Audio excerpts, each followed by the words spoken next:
Hello fellow simmers, and welcome to this video from FlightSim Productions. Today we are taking a look at the transition from FSX to Prepar3d.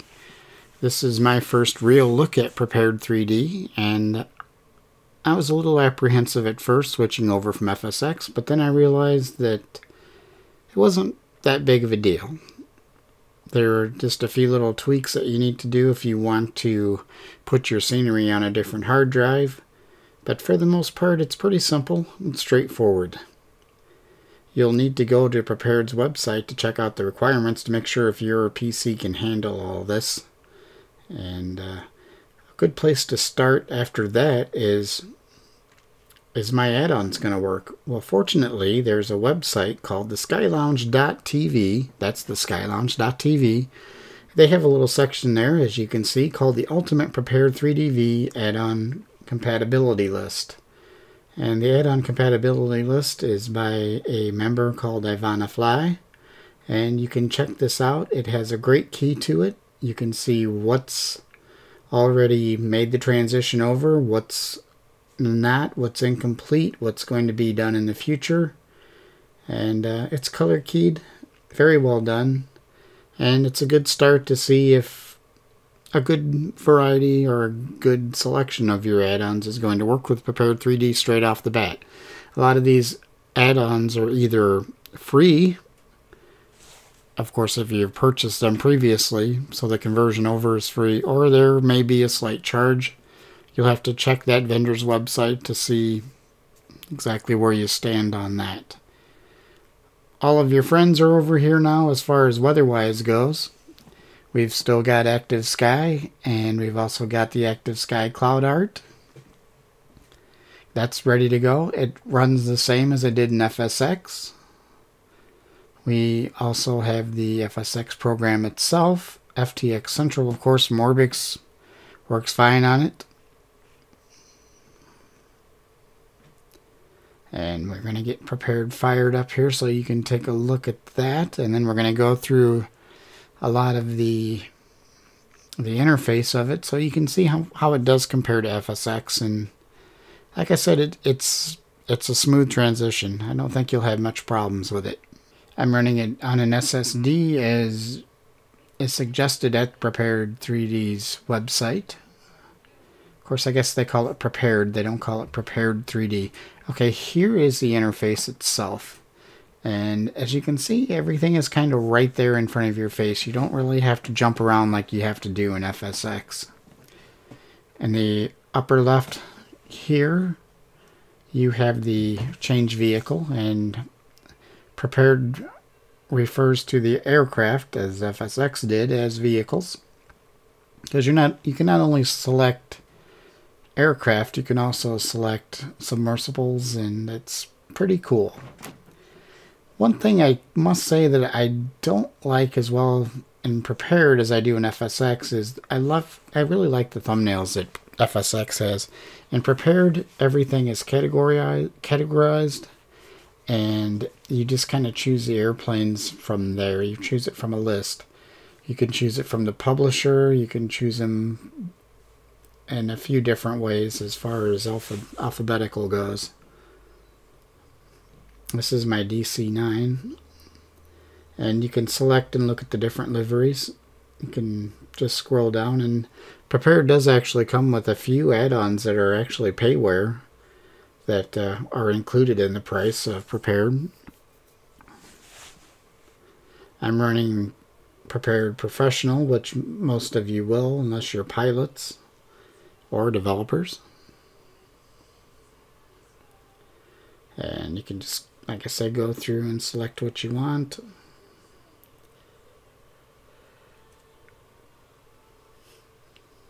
I think I'm going to go ahead and select the Viper here, the Kristen Eagle.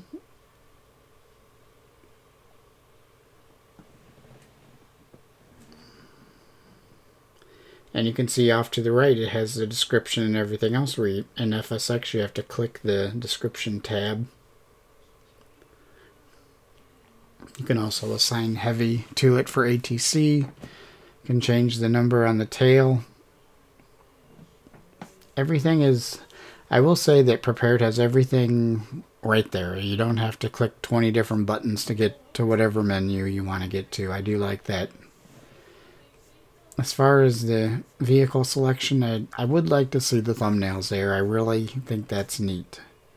Okay, so as you can see, after you've selected it, it goes into the change vehicle window so you know what aircraft you're working with. We go down below, and that's our default weather that's in Prepared. We're of course going to be using active sky. But as with FSX, you can go ahead and you can select your weather theme. Also, as in FSX, you can do user define. You can click on that and set it up very similarly as you did with FSX. I've never have done that, so I can't really explain how to do it in Prepared. Obviously, that's how you change the wind direction. And like I say, I've never messed with the weather in FSX, so I would not be the one to explain this to you very well. I would just be flapping my lips. So once you've got the weather changed, you can go into the change airport like you would normally in FSX, only it's just a slightly different. And in the top part here, you can type in the ICAO code, like if we're going from K Denver.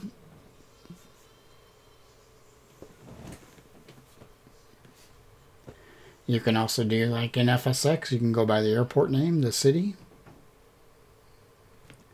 You can also select the country. Once you've selected your airport, again, much like FSX, you can select where you want to start off at. The only difference, again, is everything is right there. It's right at your fingertips.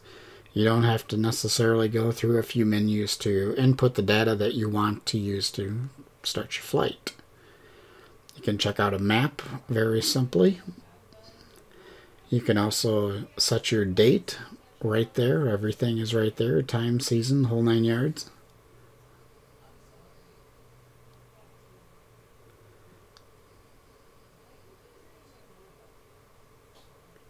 You can choose morning, noon, or rather dawn, day, night, dusk, dawn, day, or night.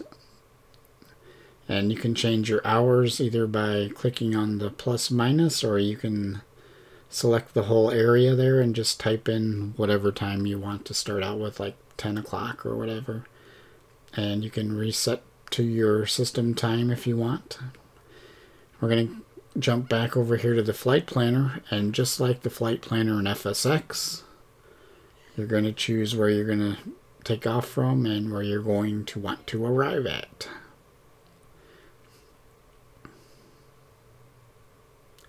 If you already have a flight plan, Prepared actually has a neat little thing there where you can just click on it and select it. It will save if it was an IFR or VFR flight from before, much like FSX did. Let's say we're going to start a different flight. Of course, we're not going to fly this in a Kristen Eagle, but let's say we're going to select K Denver, and we're going to do where we're going to take off from. Click OK, and then we're going to select the arrival. And let's say we're going to want to arrive in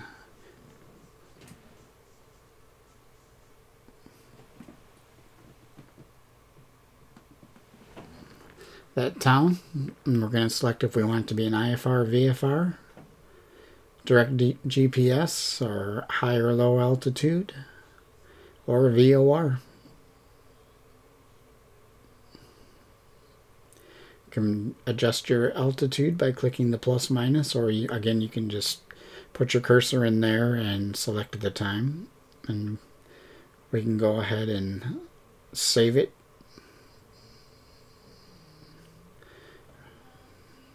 And name it like we normally would. I'm going to cancel out of this because I'm not going to necessarily save that. And then we're going to click OK and get the flight started. So what's the load time in Prepar3d compared to FSX, you say? Well, the load times are much faster for me anyway compared to what I'm used to. I was using a gaming laptop which did an awesome job. I mean, I can't complain. The main reason why I went over to Prepar3d, or Prepared, I guess I should say, I gotta beat that in my head, was because I wanted the 64-bit. I was tired of running out of memory. Rather frustrating when you're shooting a video and you can only do so much until you run out of memory, and it's, yeah, just a little bit frustrating. Again, Prepared is on an SSD drive, so keep that in mind. That is definitely going to speed things up for you. My scenery is on a different hard drive. It's on my D drive, where Prepared is on my C drive, which is an SSD drive. And mine is only a 512 gig SSD, so that's kind of why I wanted to put my scenery on a different drive. The only thing I couldn't do, but I think you can do, I've heard you can, I've heard you can't, and that's put Orbix on my D drive. And that would just save a whole lot of space, because I believe my Orbix is around 130 gig. And once it loads pretty quick. You can see I have ultimate traffic running in the background, and everything is updating right now.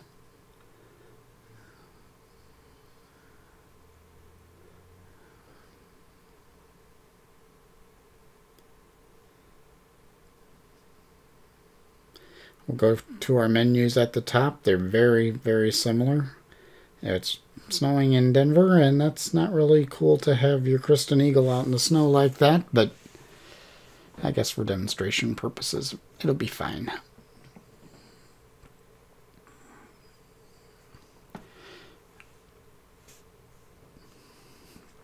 Prepared calls them scenarios. They don't call them just flights like FSX does.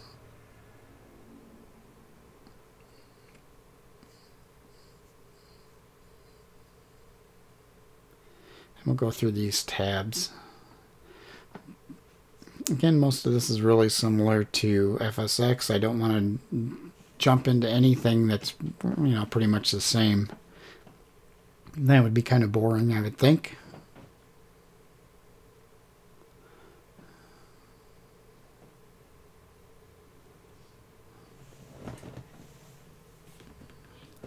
Got your kneeboard, your fuel and payload, your failures you can set up. You can also set those up previously to flying as well, obviously. You can do your go to airport, view a map, check out your flight planner.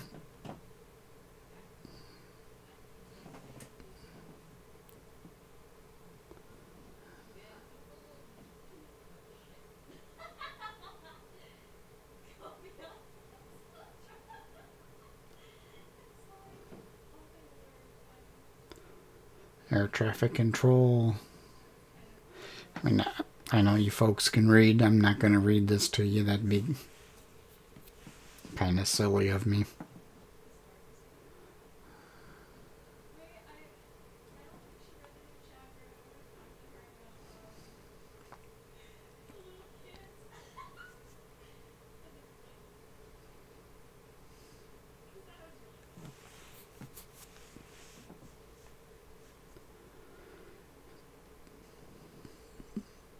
There's really only a few variances in the menu compared to FSX, and it's really a smooth transition. Like I said before, previously, that the only challenge I've found, you know, comparison wise, is it's adding the scenery. From what I understand, a lot of the aircraft actually have to go into your prepared drive, so I mean, I didn't mess with changing that out. But here are some of the options in the application, because it even says options application. And these are, again, choices that you make right within FSX that are very similar and prepared. It's almost like a redundancy of me saying similarities.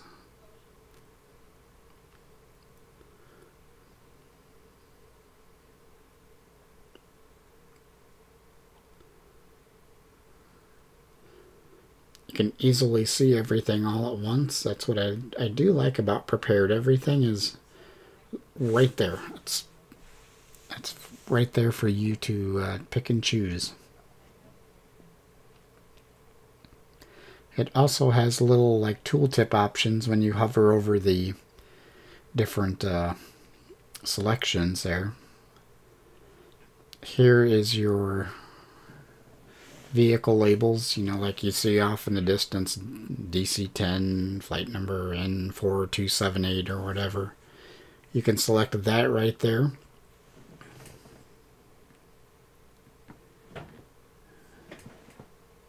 You can do the air traffic over there.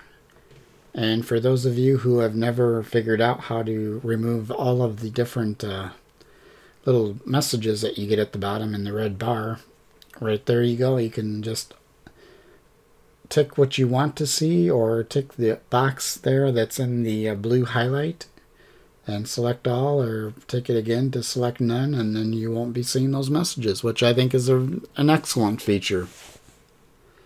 Your air traffic continuous line or single line. Again, that's however you want to set it up. And the little tooltips that pop up, I think, are fantastic. I like that. It's a great option.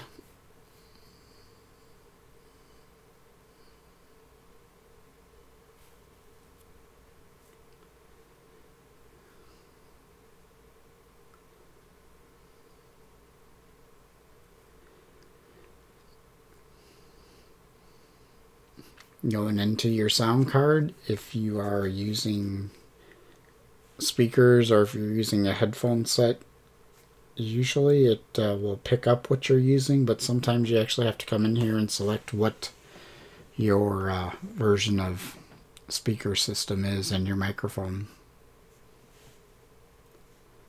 Realism, I don't have anything set to real because I'm still just kind of tinkering with it right now. Display options, this is where you can set up your anti-aliasing and all that good stuff. World scenery, this is one that you would have to turn down kind of low in FSX due to the dreaded OEM error. Oh, that was so frustrating.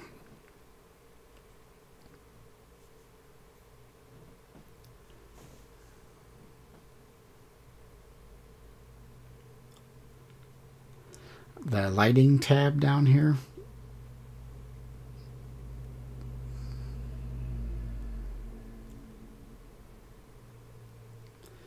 Thank you.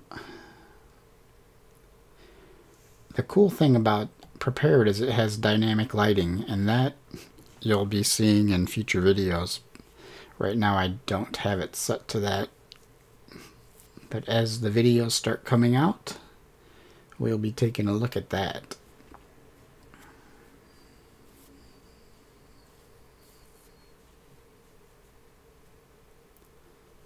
You have your different settings for the HDR, and that's really interesting. There's actually some presets that you can purchase that are obviously add-ons for Prepared. I did purchase the PSA add-on. These are your key assignments, and most of those are rather familiar to you, I'm sure. Some of them do have a few different names than FSX that you will stumble across, but you'll easily figure out what they are and what they're meant to do.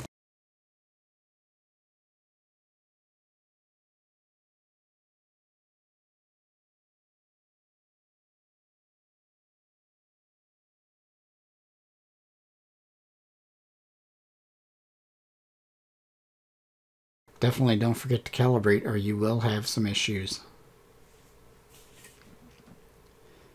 And once we're happy with all that, we'll click OK and we'll take our Christen Eagle out for a nice flight in the snow because, I mean, that's what they're made for, right? Little error message from Active Sky saying I don't have a flight plan loaded. Because I don't have a flight plan loaded. Just kind of wanted to show you folks around. Just wanted to show you that there's no real big fear about making the transition over, in my opinion, from FSX to Prepar. It's simple. Things are actually laid out a little bit better. Are you going to fumble around for a little bit? Yeah, you are.